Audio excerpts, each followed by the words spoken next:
Good morning students. आज हम abiotic factors के बारे में आगे पढ़ेंगे, पर उसको पढ़ने से पहले एक क्वेश्चन पे डिस्कशन कर लेते हैं। Suppose there is a fish and वो फ़िश कहाँ की रहने वाली है? वो फ़िश है fresh water fish. And then that fresh water fish is now present in salty water. अगर आप उस फ्रेश वाटर फिश को सॉल्टी वाटर में छोड़ दोगे तो क्या होगा?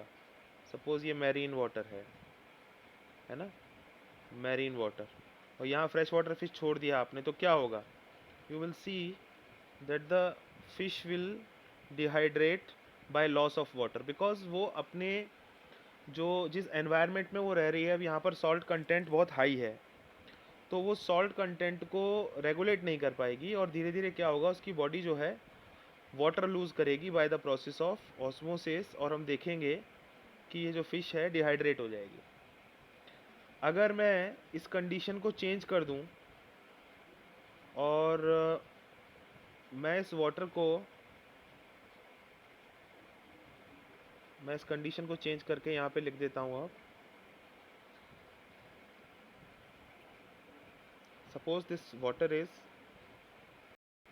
Fresh water, okay, this is fresh water and the fish is marine fish, ठीक है ना, it is marine fish. Then what happens? उस केस में क्या होगा? उस केस में आप देखोगे कि जो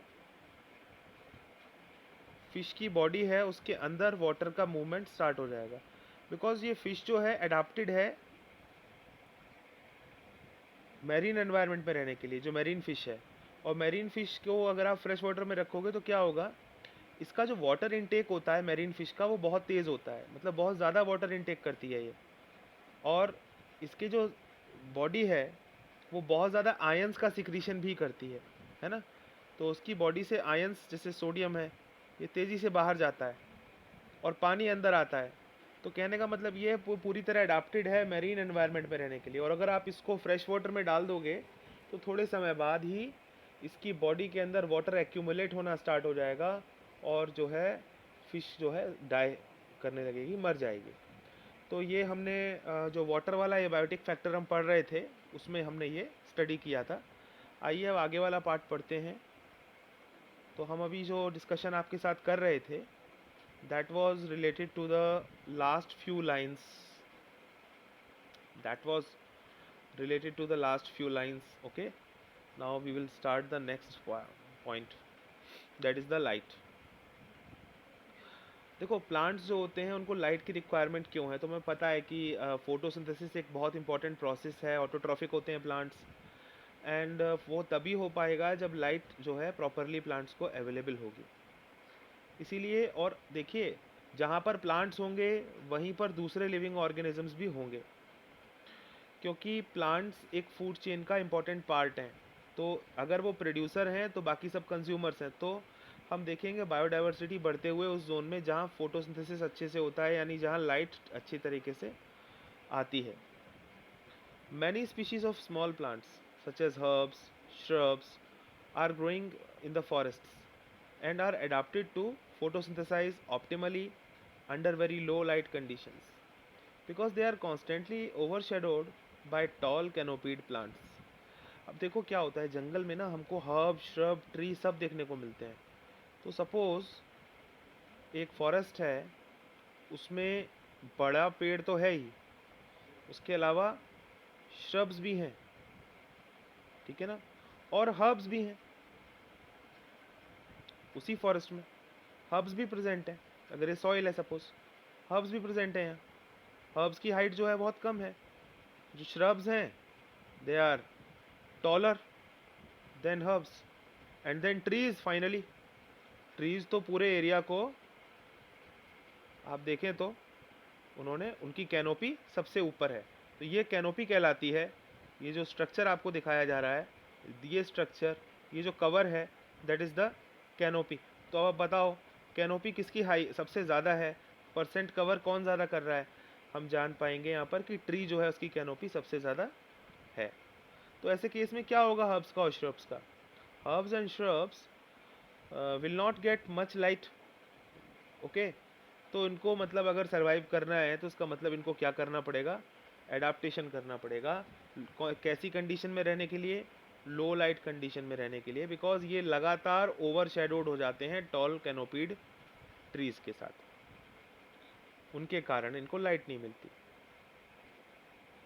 सो आपको ये भी पता है कि देखो प्लांट्स में अगर फ्लावरिंग होनी होती है तो फ्लावरिंग के लिए they are also dependent on light.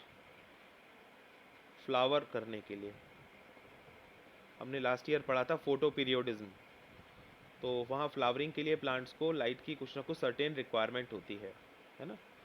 तो many plants are also dependent on sunlight to meet their photoperiodic requirement for flowering. तो इसी प्रकार से लाइट का इंपॉर्टेंस आपको बताया गया है यहाँ पर कि लाइट का इंपॉर्टेंस कितना है। For many animals also light is important in that they use the diurnal and seasonal variations in light intensity and duration as cues for timing their foraging, reproductive and migratory activities। तो animals के लिए light का क्या महत्व है आप अपने लिए ही सोच लो। हमारी बहुत सारी एक्टिविटीज़ लाइट पर बेस्ड हैं, यानी हमारी जो डे टाइम एक्टिविटीज़ हैं जिनको हम डायर्नल बोलते हैं वो लाइट के ऊपर डिपेंडेंट होती हैं। हम कब उठेंगे वो लाइट बताती है हमको, लाइट के अकॉर्डिंग ही हम लाइट के प्रेजेंस में सारे काम करते हैं, बिकॉज हम डायर्नल हैं। ऐसे ही बहुत सारे एनिमल्स हैं जो नॉक्टर्नल हैं, जो रात के समय एक्टिवेट होते हैं। तो लाइट का एक इम्पॉर्टेंट रोल होता है।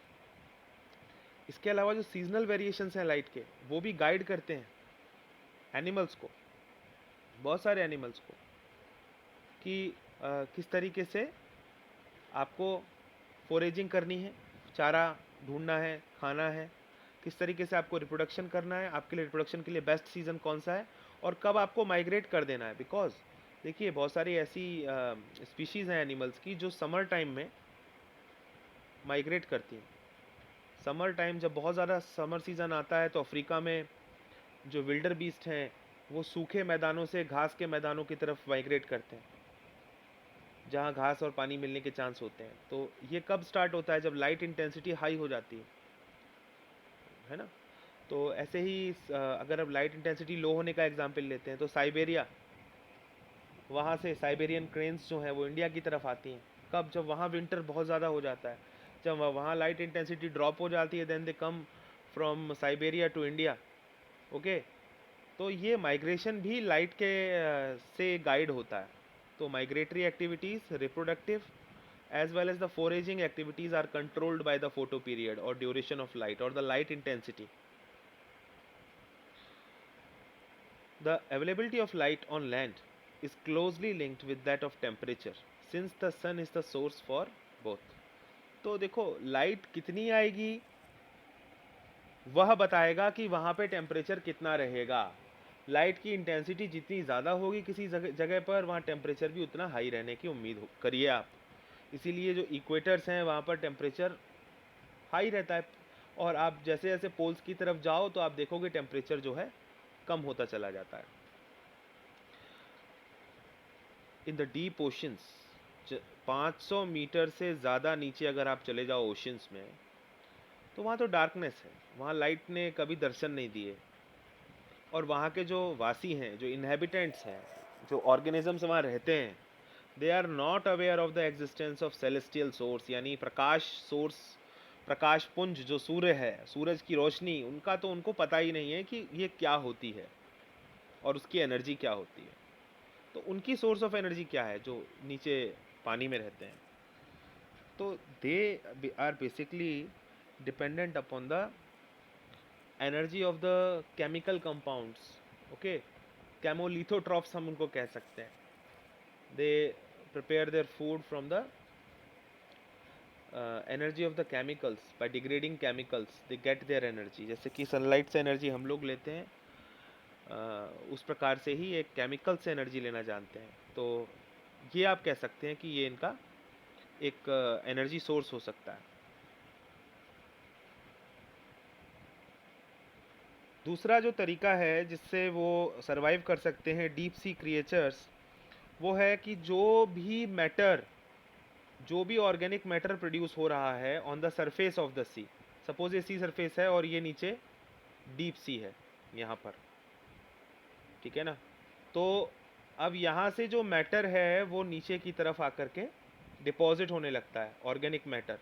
जैसे ऊपर क्या रहते हैं, प्लैंकटॉन्स, ठीक है ना, दूसरे सी क्रिएचर्स रहते हैं ऊपर अपर सरफेस में।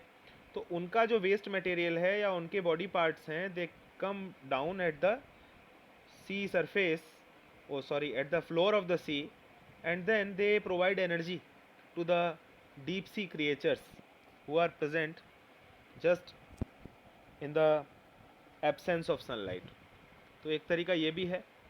तो इस तरीके से ये दो वे हैं जिससे कि एनर्जी मिल सकती है। एक और कहीं कहीं आप ये पढ़ेंगे कि जो डीप सी है इसमें वॉल्केनोज होते हैं।